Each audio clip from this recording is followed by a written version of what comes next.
반갑습니다. 오늘도 가족과 함께 목장 식구들과 함께하는 공동체 성경 읽기 함께 해주셔서 대단히 감사합니다. 오늘은 사무엘하 14장과 15장 그리고 시편 112편 말씀을 보시겠습니다. 사무엘하 14장은 이제 그술왕 달메기로 도망쳤던 압살롬이 다시 예루살렘으로 돌아오는 것을 이야기해 주고 있습니다.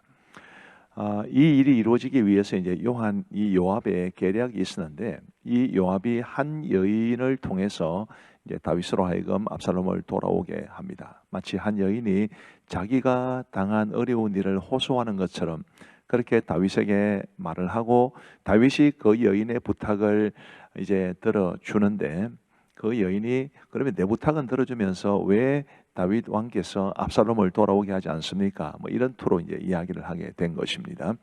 결국 그 여인의 지혜를 통해서 다윗이 압살롬을 돌아오게 하는데, 여기에서 굉장히 안타까운 일이 있습니다. 이 돌아온 압살롬에 대한 다윗의 반응이 어떠하냐 하면, 요압이 일어나 그술로 가서 압살롬을 데리고 예루살렘으로 오니 왕이 이르되 그를 그의 집으로 물러가게 하여 내 얼굴을 볼 수 없게 하라 하며, 압살롬이 자기 집으로 돌아가고 왕의 얼굴을 보지 못하니라. 참 이게 안타깝습니다. 돌아오게 하기는 하는데 만나주지는 않았어요. 왜 다윗이 아들 압살롬을 만나주지 않았는지에 대해서 미루어 짐작할 수 있는 부분은 있습니다만은, 어떻든 아버지 입장은 충분히 이해를 하지만 또 한편으로 이 압살롬의 마음에는 얼마나 참 마음이 괴로웠을까. 3년 동안이나 외갓집에 가서 도피해 있다가 겨우 예루살렘으로 돌아왔는데 정작 아버지 얼굴은 보지 못한 것입니다. 그렇게 2년의 세월이 지났습니다. 2년이 지나도록 압살롬은 아버지 다윗을 만나보지 못합니다. 그리고 요압도 특별하게 이제 자신을 도와주지 않는다고 생각했는지 압살롬은 요압의 밭에 불을 지름으로써 요압을 만나게 됩니다. 그리고 그 요압을 통해서 다윗을 만나게 되지요. 자, 이 과정에서 이 압살롬의 어두운 세월을 한번 생각해 보십시다. 물론 다윗이 암논을 죽이고 그술왕 달메기로 도피하고 이런 모든 일들이 용서받을 수 없는 일은 분명하지만, 그 역시 자신의 친누이 다말이 암논에게 이제 몹쓸 짓을 당하고, 그리고 아버지 다윗은 아무런 액션도 취하지 않고, 그런 것으로 인한 마음의 상처가 많지 않았겠습니까? 그 고통의 세월이 암논 사건 이후에 2년이고요. 그술에서 보낸 세월이 3년입니다. 그리고 예루살렘으로 돌아와서 또 2년의 세월이 흘렀으니까 무려 7년입니다. 그리고 나중에 이제 다시 다음 장에서 우리가 살펴보겠지만, 그가 반란을 준비하는데 또 4년의 세월이 흐릅니다. 이렇게 11년의 세월 동안 이 압살롬의 마음에는 굉장히 어둡고 또 고통스러움이 많았다는 것을 우리는 주목해 볼 필요가 있습니다. 아버지 다윗이 압살롬을 용서하고 품어 주었더라면 얼마나 좋았을까라는 생각을 하게 되죠. 사무엘하 15장은 압살롬의 반란 사건을 다루고 있습니다. 유감스럽게도 이 압살롬이 아버지 다윗을 만나기는 만나는데, 그 만남 이후에 반란을 일으키기로 합니다. 1절을 보시면 그 후에라고 되어 있죠. 이 그 후에가 압살롬이 다윗을 만난 후를 가리킵니다. 압살롬이 자기를 위하여 병거와 말들을 준비하고 호위병 50명을 그 앞에 세우니라. 이제 반란을 시작하게 됩니다. 아버지 다윗을 만나고 난 이후에 반란을 이제 계획했다는 것은 아버지와의 만남이 그의 마음에 기쁨을 주지 못했다는 것을 뜻하죠. 자, 이렇게 해서 이제 압살롬이 반란을 일으키게 되는데, 반란을 위한 초기 작업을 그는 대단히 지혜 있게 또 아주 냉철하게 준비를 합니다. 6절 말씀에 보시면, 이스라엘 무리 중에 왕께 재판을 청하러 오는 자들마다 압살롬의 행함이 이와 같아서 이스라엘 사람의 마음을 압살롬이 훔치니라. 압살롬은 자신이 반란을 일으켜도 백성들이 지지해 주지 않으면 안 된다는 것을 알았던 모양입니다. 그래서 사람들의 마음을, 민심을 훔치는 것으로부터 시작을 합니다. 다윗 입장에서 보면 굉장히 괘씸한 일이지만, 압살롬의 입장에서 보면 반란을 성공적으로 이끌기 위해서 그가 선택한 지혜로운 방법이다, 이렇게 생각이 됩니다. 그렇게 해서 이제 민심을 살살 얻으면서 4년의 세월이 지났을 때 압살롬은 헤브론에서 반란을 일으킵니다. 헤브론은 다윗이 유다 지파의 왕으로 기름 부음을 받은 곳이지요. 압살롬은 아버지처럼 함으로써 이제 그 왕위의 정통성을 보장받으려고 했던 것 같습니다. 자, 12절 말씀에 보시면 이런 말씀이 있습니다. 제사 드릴 때에 압살롬이 사람을 보내 다윗의 모사 길로 사람 아히도벨을 그의 성읍 길로에서 청하여 온지라. 반역하는 일이 크감에 압살롬에게로 돌아오는 백성이 많아지니라. 이제 압살롬 편에 서는 사람들이 많아졌다는 뜻입니다. 자, 이런 소식, 압살롬이 반란을 일으키고 백성들이 많이 압살롬 편에 붙게 되었다는 소식을 들은 다윗은 즉시 도망을 칩니다. 아마 다윗은 압살롬이 얼마나 치밀하게 준비했는지를 조금은 짐작했던 것 같습니다. 당연히 이런 다윗의 도피길은 굉장히 비참했습니다. 30절 말씀 보시면 다윗이 감람산 길로 올라갈 때에 그의 머리를 그가 가리고 맨발로 울며 가고 그와 함께 가는 모든 백성들도 각각 자기의 머리를 가리고 울며 올라가니라. 아주 비참하고 비극적인 모습이죠. 근데 이제 이런 도피길에 있어서 아주 주목해서 보아야 될 구절이 한 구절 있습니다. 31절 말씀해 보시면 어떤 사람이 다윗에게 알리되 압살롬과 함께 모반한 자들 가운데 아히도벨이 있나이다 하니 다윗이 이르되 여호와여 원하옵건대 아히도벨의 모략을 어리석게 하옵소서 하니라. 자, 여기 아히도벨이라는 사람이 나옵니다. 아히도벨에 대해서는 다음에 설명할 기회가 있을 텐데 이 아히도벨이라는 이름을 꼭 잘 기억해 놓으시면 좋겠습니다. 자, 이제 우리 하나님의 말씀을 보시겠습니다. 제14장. 스루야의 아들 요압이 왕의 마음이 압살롬에게로 향하는 줄 알고 드고아의 사람을 보내 거기서 지혜로운 여인 하나를 데려다가 그에게 이르되 청하건대 너는 상주가 된 것처럼 상복을 입고 기름을 바르지 말고 죽은 사람을 위하여 오래 슬퍼하는 여인같이 하고 왕께 들어가서 그에게 이러이러하게 말하라 하고 요압이 그의 입에 할 말을 넣어주니라. 드고아 여인이 왕께 아를 때 얼굴을 땅에 대고 엎드려 이르되 왕이여 도우소서. 무슨 일이냐? 나는 진정으로 과부니이다. 남편은 죽고 이 여종에게 아들 둘이 있더니 그들이 들에서 싸우나 그들을 말리는 사람이 아무도 없으므로 한 아이가 다른 아이를 쳐 죽인지라. 온 족속이 일어나서 당신의 여종 나를 핍박하여 말하기를 그의 동생을 쳐 죽인 자를 내놓으라. 우리가 그의 동생 죽인 죄를 갚아 그를 죽여 상속자들 것까지 끊겠노라 하오니 그러한즉 그들이 내게 남아있는 숯불을 꺼서 내 남편의 이름과 씨를 세상에 남겨두지 아니하겠나이다. 내 집으로 가라. 내가 너를 위하여 명령을 내리리라. 내 주 왕이여, 그 죄는 나와 내 아버지의 집으로 돌릴 것이니 왕과 왕위는 허물이 없으리이다. 누구든지 내게 말하는 자를 내게로 데려오라. 그가 다시는 너를 건드리지도 못하리라. 청하건대 왕은 왕의 하나님 여호와를 기억하사 원수 갚는 자가 더 죽이지 못하게 하옵소서. 내 아들을 죽일까 두렵나이다. 여호와께서 살아계심을 두고 맹세하노니 내 아들의 머리카락 하나도 땅에 떨어지지 아니하리라. 청하건대 당신의 여종을 용납하여 한 말씀을 내 주 왕께 여쭙게 하옵소서. 말하라. 그러면 어찌하여 왕께서 하나님의 백성에게 대하여 이 같은 생각을 하셨나이까? 이 말씀을 하심으로 왕께서 죄 있는 사람같이 되심은 그 내쫓긴 자를 왕께서 집으로 돌아오게 하지 아니하심이니이다. 우리는 필경 죽으리니 땅에 쏟아진 물을 다시 담지 못함 같을 것이오나 하나님은 생명을 빼앗지 아니하시고 방책을 베푸사 내쫓긴 자가 하나님께 버린 자가 되지 아니하게 하시나이다. 이제 내가 와서 내 주 왕께 이 말씀을 여쭙는 것은 백성들이 나를 두렵게 하므로 당신의 여종이 스스로 말하기를 내가 왕께 여쭈오면 혹시 종이 청하는 것을 왕께서 시행하실 것이라 왕께서 들으시고 나와 내 아들을 함께 하나님의 기업에서 끊을 자의 손으로부터 주의 종을 구원하시리라 함이니이다.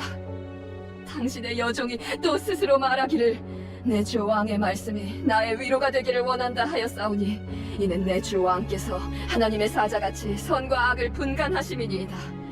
원하건대 왕의 하나님 여호와께서 왕과 같이 계시옵소서. 바라노니 내가 내게 묻는 것을 내게 숨기지 말라. 내 주 왕은 말씀하옵소서. 이 모든 일에 요압이 너와 함께하였느냐? 내 주 왕이 살아계심을 두고 맹세하옵나니 내 주 왕의 말씀을 좌로나 우로나 옮길 자가 없으리이다. 왕의 종 요압이 내게 명령하였고 그가 이 모든 말을 왕의 여종의 입에 넣어주었사오니 이는 왕의 종 요압이 이 일의 형편을 바꾸려 하여 이렇게 함이니이다. 내 주 왕의 지혜는 하나님의 사자의 지혜와 같아서 땅에 있는 일을 다 아시나이다. 왕이 요압에게 이르되 내가 이 일을 허락하였으니 가서 청년 압살롬을 데려오라. 하니라. 요압이 땅에 엎드려 절하고 왕을 위하여 복을 빌고 요압이 이르되 내 주 왕이여, 종의 고함을 왕이 허락하시니 종이 왕 앞에서 은혜 입은 줄을 오늘 아나이다. 요압이 일어나 그술로 가서 압살롬을 데리고 예루살렘으로 오니 왕이 이르되 그를 그의 집으로 물러가게 하여 내 얼굴을 볼 수 없게 하라. 압살롬이 자기 집으로 돌아가고 왕의 얼굴을 보지 못하니라. 온 이스라엘 가운데에서 압살롬같이 아름다움으로 크게 칭찬받는 자가 없었으니 그는 발바닥부터 정수리까지 흠이 없습니다. 그의 머리털이 무거움으로 연말마다 깎았으며 그의 머리털을 깎을 때에 그것을 달아본즉 그의 머리털이 왕의 저울로 200세겔이었더라. 압살롬이 아들 셋과 딸 하나를 낳았는데 딸의 이름은 다말이라. 그는 얼굴이 아름다운 여자더라. 압살롬이 이태 동안 예루살렘에 있으되 왕의 얼굴을 보지 못하였으므로 압살롬이 요압을 왕께 보내려 하여 압살롬이 요압에게 사람을 보내 부르되 그에게 오지 아니하고 또다시 그에게 보내되 오지 아니하는지라. 압살롬이 자기의 종들에게 이르되 보라, 요압의 밭이 내 밭 근처에 있고 거기 보리가 있으니 가서 불을 지르라. 압살롬의 종들이 그 밭에 불을 질렀더니 요압이 일어나 압살롬의 집으로 가서 그에게 이르되 어찌하여 내 종들이 내 밭에 불을 질렀느냐? 내가 일찍이 사람을 내게 보내 너를 이리로 오라고 청한 것은 내가 너를 왕께 보내 아뢰게 하기를 어찌하여 내가 그술에서 돌아오게 되었나이까? 이때까지 거기에 있는 것이 내게 나았으리이다 하려 함이로라. 이제는 내가 나로 하여금 왕의 얼굴을 볼 수 있게 하라. 내가 만일 죄가 있으면 왕이 나를 죽이시는 것이 옳으니라. 하는지라. 요압이 왕께 나아가서 그에게 아뢰매 왕이 압살롬을 부르니 그가 왕께 나아가 그 앞에서 얼굴을 땅에 대어 그에게 절하매 왕이 압살롬과 입을 맞추니라. 제15장.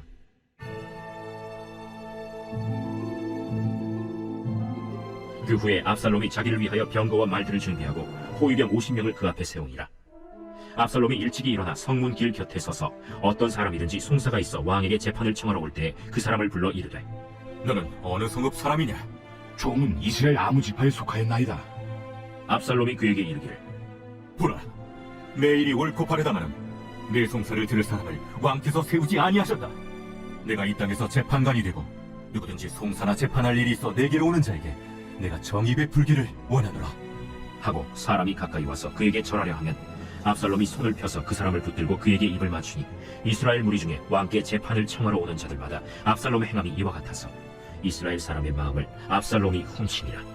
4년 만에 압살롬이 왕께 아뢰되 내가 여호와께 소원한 것이 있사오니 청하건대 내가 헤브론에 가서 그 소원을 이루게 하소서. 당신이 저기 아람 구스에 있을 때에 소원하기를 만일 여호와께서 반드시 나를 예루살렘으로 돌아가게 하시면 내가 여호와를 섬기리이다 하였나이다. 왕이 그에게 이르되 평안히 가라. 하니 그가 일어나 헤브론으로 가니라. 이에 압살롬이 정탐을 이스라엘 모든 지파 가운데 두루 보내 이르기를 너희는 나팔 소리를 듣거든 곧 말하기를 압살롬이 헤브론에서 왕이 되었다 하라. 하니라. 그때 청함을 받은 200명이 압살롬과 함께 예루살렘에서부터 헤브론으로 내려갔으니 그들은 압살롬이 꾸민 그 모든 일을 알지 못하고 그저 따라가기만 한 사람들이라. 제사 드릴 때에 압살롬이 사람을 보내 다윗의 모사 길로 사람 아히도벨을 그의 성읍 길로에서 청하여 온지라. 반역하는 일이 커가매 압살롬에게로 돌아오는 백성이 많아지니라. 전령이 다윗에게 와서 말하되 이스라엘의 인심이 다 압살롬에게로 돌아간나이다. 다윗이 예루살렘에 함께 있는 그의 모든 신하들에게 이르되 일어나 도망하자. 그렇지 아니하면 우리 중 한 사람도 압살롬에게서 피하지 못하리다. 빨리 가자. 두렵건대 그가 우리를 급히 따라와 우리를 해하고 칼날로 성읍을 칠까 하노라. 우리 주 왕께서 하고자 하시는 대로 우리가 행하리이다. 보소서, 당신의 종들이니이다. 왕이 나갈 때 그의 가족을 다 따르게 하고 후궁 10명을 왕이 남겨두어 왕궁을 지키게 하니라. 왕이 나가매 모든 백성이 다 따라서 벳메르하게 이르러 멈추어 서니 그의 모든 신하들이 그의 곁으로 지나가고 모든 그렛 사람과 모든 블렛 사람과 및 왕을 따라 가드에서 온 모든 가드 사람 600명이 왕 앞으로 행진하니라. 그때 왕이 가드 사람 이때에게 이르되 어찌하여 너도 우리와 함께 가느냐? 너는 쫓겨난 나그네이니 돌아가서 왕과 함께 내 곳에 있으라. 너는 어제 왔고 나는 정첩시 가니 오늘 어찌 너를 우리와 함께 떠돌아다니게 하리요? 너도 돌아가고 내 동포들도 데려가라. 은혜와 진리가 너와 함께 있기를 원하노라.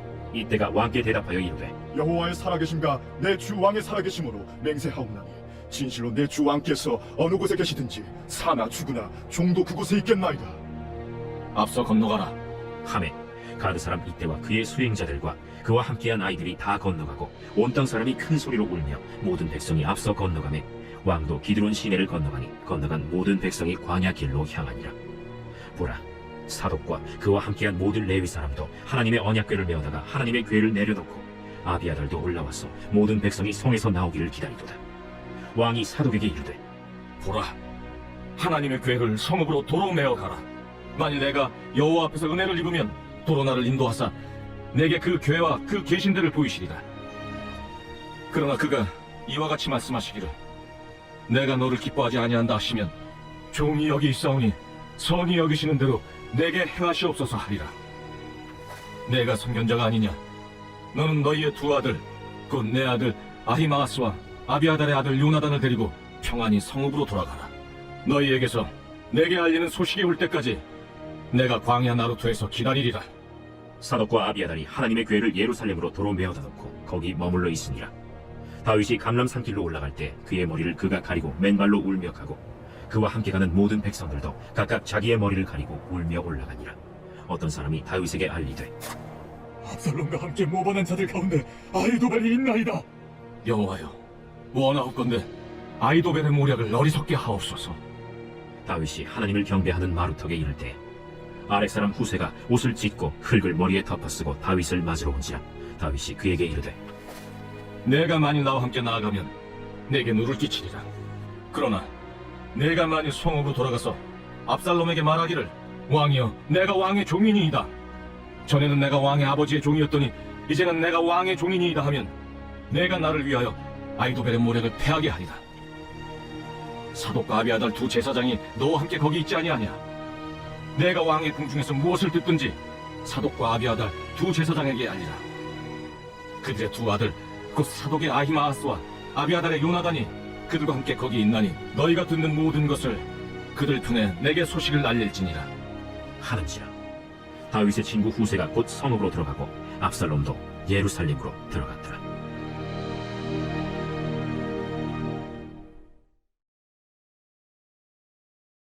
제 112편. 할렐루야. 여호와를 경외하며 그의 계명을 크게 즐거워하는 자는 복이 있도다. 그의 후손이 땅에서 강성하며 정직한 자들의 후손에게 복이 있으리로다. 부와 재물이 그의 집에 있으며 그의 공의가 영구히 서 있으리로다. 정직한 자들에게는 흑암 중에 빛이 일어나나니 그는 자비롭고 긍휼이 많으며 의로운 이로다. 은혜를 베풀며 구워주는 자는 잘 되나니 그 일을 정의로 행하리로다. 그는 영원히 흔들리지 아니하며 의인은 영원히 기억되리로다. 그는 흉한 소문을 두려워하지 아니하며 여호와를 의뢰하고 그의 마음을 굳게 정하였도다. 그의 마음이 견고하여 두려워하지 아니할 것이라. 그의 대적들이 받는 보응을 마침내 보리로다. 그가 재물을 흩어 빈궁한 자들에게 주었으니 그의 의가 영구히 있고 그의 뿔이 영광 중에 들리리로다. 악인은 이를 보고 한탄하여 이를 갈면서 소멸되리니 악인들의 욕망은 사라지리로다. 감사합니다. 오늘도 말씀을 통해서 은혜 받으신 줄 압니다. 우리 함께 기도하겠습니다. 자비하신 아버지 하나님 감사합니다. 오늘도 공동체 성경 읽기를 통해서 우리가 전 교회적으로 하나님의 말씀을 읽고 또 볼 수 있도록 들을 수 있도록 은혜를 베풀어 주셔서 감사합니다. 하나님의 말씀이 꿀과 송이꿀처럼 여겨지게 하시고 그 하나님의 말씀을 통해서 우리가 하나님 앞에서 어떻게 살아가야 할지를 배울 수 있도록 도와주옵소서. 오늘도 하루해가 이렇게 저물어 갑니다. 우리 모든 성도들에게 평안한 밤 단잠 주시옵기를 간절히 원하오며 예수님 이름으로 기도하옵나이다. 아멘. 대단히 감사합니다.